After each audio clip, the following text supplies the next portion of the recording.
Bonjour, je suis le docteur Luciole et je vous éclaire aujourd'hui sur la ménopause. La ménopause, et si c'était la seconde vie et la seconde chance pour nous les femmes?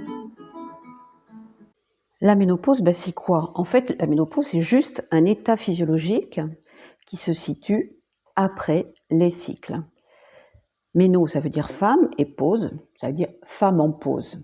Alors moi, j'aurais tendance à dire c'est femme fertile en pause. Mais femme, on n'est jamais en pause tant qu'on est vivante. Donc finalement, à quoi ça correspond la ménopause? En fait, c'est l'arrêt des ovulations, c'est-à-dire que les ovaires ne produisent plus d'ovules. Et donc cet arrêt des ovulations va entraîner l'arrêt des règles. Donc pendant l'enfance, qu'est-ce qui se passe? Les ovaires ne travaillent pas non plus. Donc les taux d'œstrogène et les taux de testostérone pour les petits garçons, par exemple, sont très bas. Pendant toute la période de croissance, l'hormone de croissance, par sa version IGF-1, on en reparlera un petit peu plus tard, va monter progressivement pour déclencher la puberté.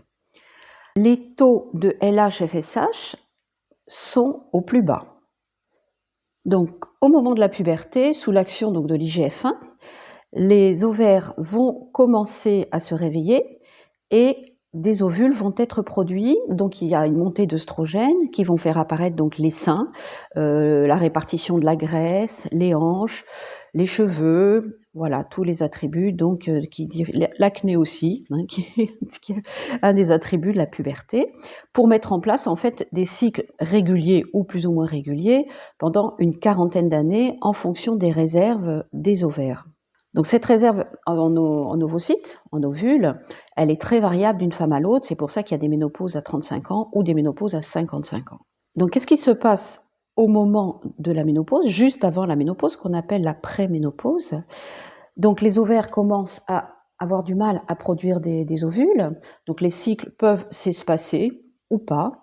Et à ce moment-là, comme les taux d'œstradiol baissent, l'IGF-1 va baisser aussi, et c'est elle en fait qui est l'hormone clé de tous les symptômes de la ménopause.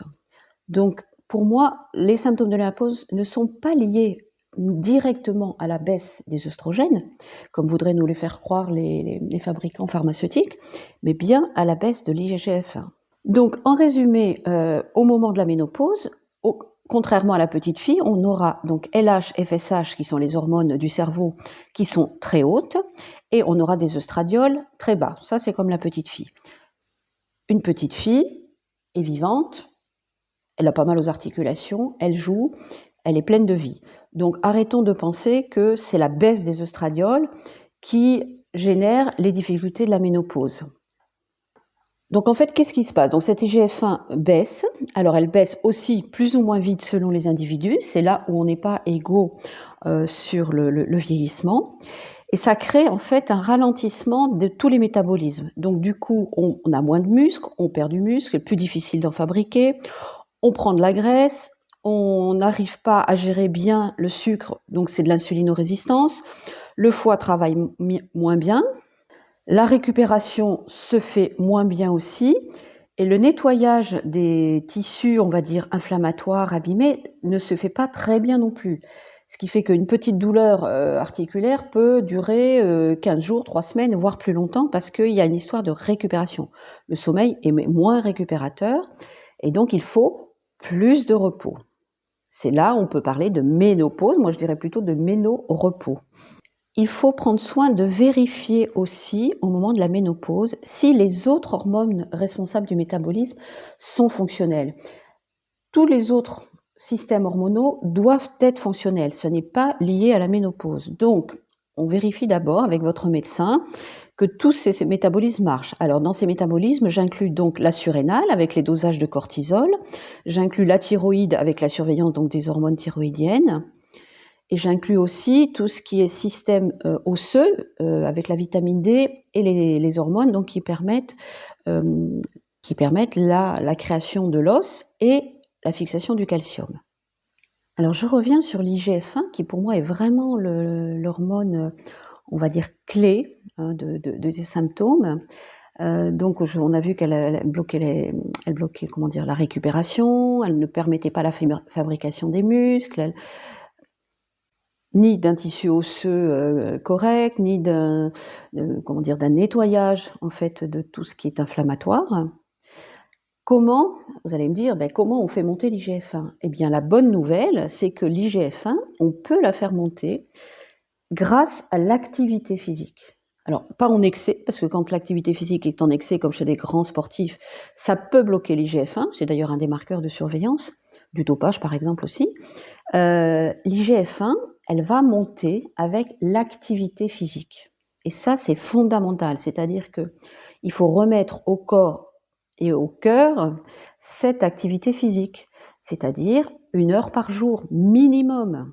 Alors quand je dis activité physique, bien entendu, ça peut être marcher 1 heure, mais ça peut être aussi monter les escaliers, ne plus prendre l'ascenseur, chercher le moindre mouvement, faire son ménage, danser, ce que vous voulez. Être actif, c'est-à-dire mobiliser les muscles pour que la quantité de muscles puisse augmenter et produire cet IGF-1 qui est pour moi une hormone de jouvence. Donc vous allez me dire, oui, on pourrait prendre un complément l'IGF-1. Non, on ne prend pas l'IGF-1 en complément, parce que les doses qu'on va vous donner, ce sont des doses de cheval qui vont être contre-productives. Donc l'intérêt, c'est d'aller produire soi-même son IGF-1. Alors pour soutenir le travail de l'IGF-1, moi j'ai aussi le deuxième axe qui pour moi est très important, c'est le jeûne thérapeutique. Le jeûne thérapeutique pratiqué 1 semaine par an, ou l'idéal 2 semaines par an, permet de nettoyer complètement tout ce qui est inflammatoire, tout ce qui est dégradé, tout ce qui est métabolisme ralenti, ça booste tous les métabolismes, donc ça soutient le travail de l'IGF-1 et ça permet de se remettre à neuf, de refaire un petit reset pour pouvoir continuer à fonctionner. Le jeûne est un système naturel de nettoyage et de récupération, puisque je vous ai dit que la récupération, c'était ce qui posait aussi problème à la ménopause. Alors, je parle pour les femmes, mais c'est exactement pareil pour les hommes. Au niveau de l'âge, la récupération se fait moins bien puisque l'IGF-1 aussi baisse. Donc, les hommes sont un petit peu préservés parce qu'ils gardent une sécrétion de testostérone qui leur permet de compenser donc les pertes musculaires, par exemple. Mais ils peuvent être touchés aussi par l'andropause, qui à ce moment-là va être une baisse de la production de testostérone par les testicules. Donc qu'est-ce qu'il va falloir? Donc en dehors du jeûne thérapeutique, donc ça vous aurez un post, une petite capsule spécifique là-dessus. Il va falloir donc amener au corps des protéines, parce que en fait, en vieillissant, on a besoin de plus de protéines, c'est-à-dire on revient quasiment dans le besoin de protéines de l'enfance, donc qui est de l'ordre de 1,2 g de protéines pures par kilo de poids idéal. Donc, alors, ce n'est pas nécessairement des protéines animales, ça peut être totalement des protéines végétales, mais il faudra veiller quand même à cet équilibre. Ça, c'est très important pour pouvoir refaire du muscle.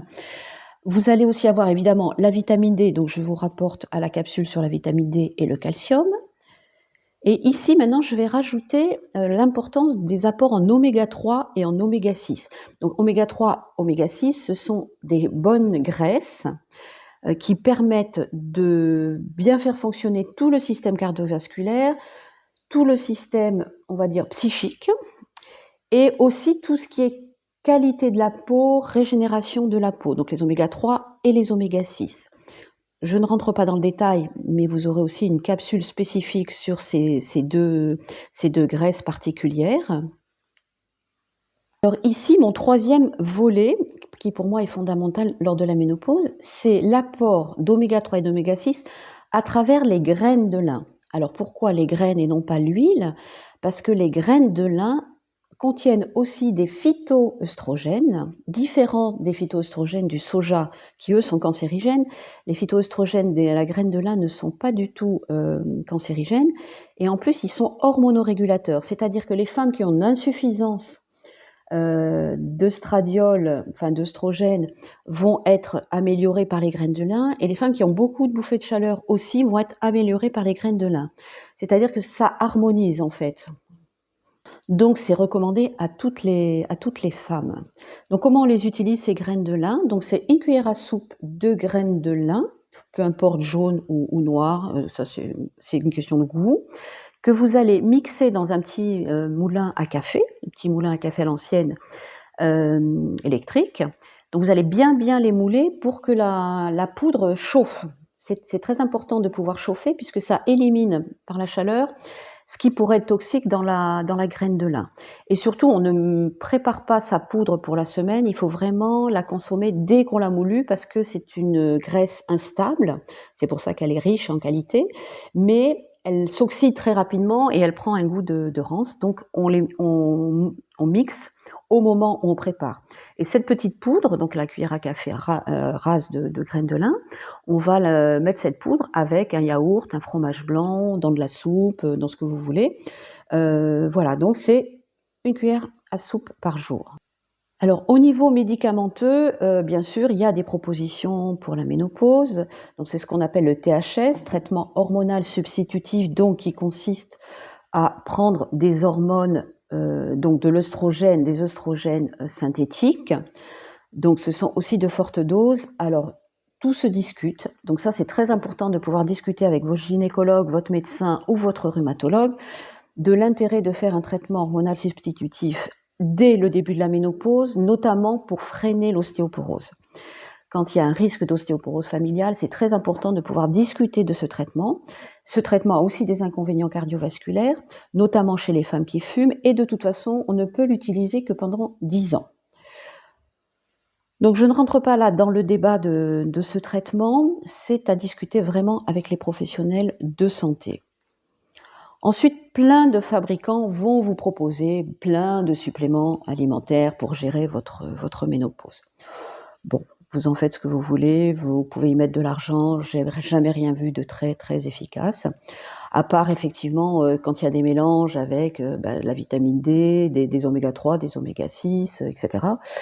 Bon là, je laisse chacune libre de faire, mais je pense quand même que les 3 points fondamentaux lors de la ménopause, donc c'est vraiment augmenter l'activité physique pour pouvoir augmenter l'IGF-1, jeûner très régulièrement pour pouvoir nettoyer et récupérer à fond,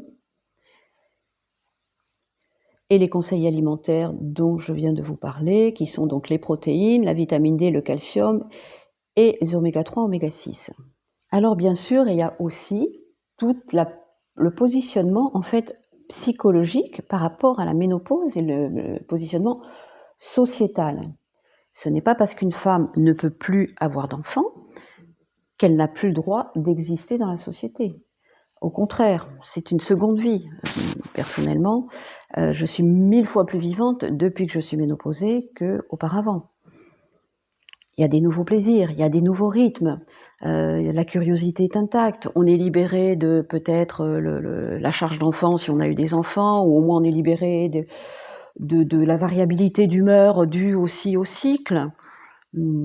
En plus, les bouffées de chaleur, ce n'est pas inéluctable. Déjà, ce n'est qu'un tiers des femmes qui en ont, donc 2 tiers n'en ont pas.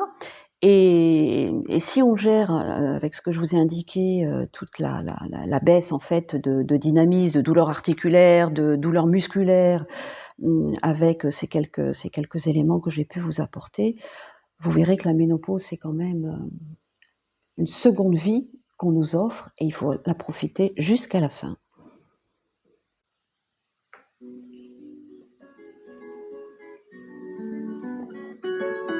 Voici pour aujourd'hui.